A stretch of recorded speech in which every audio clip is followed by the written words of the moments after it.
House surgeon doctor Vandana Das ഡ്യൂട്ടിക്കിടെ ക്രൂരമായി കൊല്ലപ്പെട്ടിട്ട് ഇന്ന് 1 വർഷം.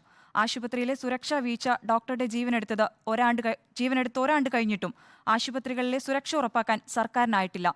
കോടതിയിൽ നിന്ന് നീതി ലഭിക്കുമെന്ന് മാത്രമാണ് പ്രതീക്ഷയെന്ന് വന്ദനയുടെ മാതാപിതാക്കൾ റിപ്പോർട്ടറിനോട് പറഞ്ഞു.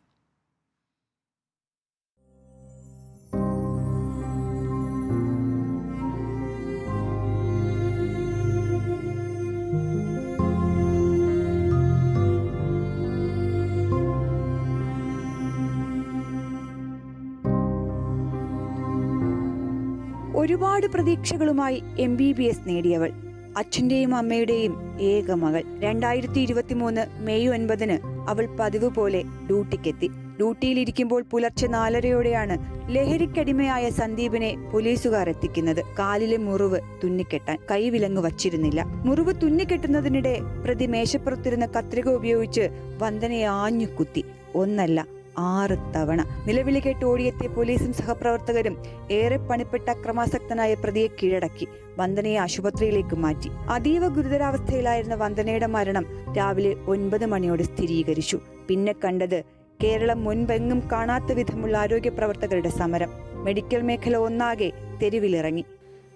കേസിന്റെ കാര്യത്തിൽ നമുക്ക് 100% വിശ്വാസമുണ്ട്.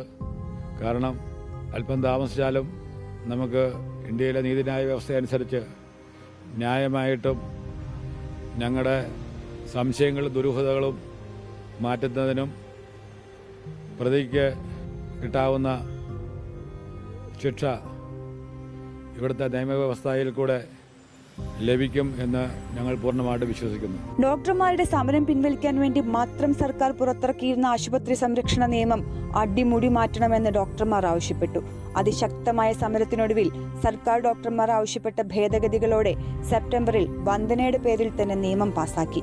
എന്നാൽ സുരക്ഷ ഇപ്പോഴും പേരിൽ മാത്രം. കണ്ണീരണിയിക്കുന്ന മറ്റൊന്നു കൂടിയുണ്ട് വന്ദനയുടെ വീടിന് മുന്നിൽ. ഈ നെയിം ബോർഡ് മായാത്ത മങ്ങാത്ത ഒരു ഓർമ്മയായി Vandana. Reporter PR Praveena, in reporter, Kottayam.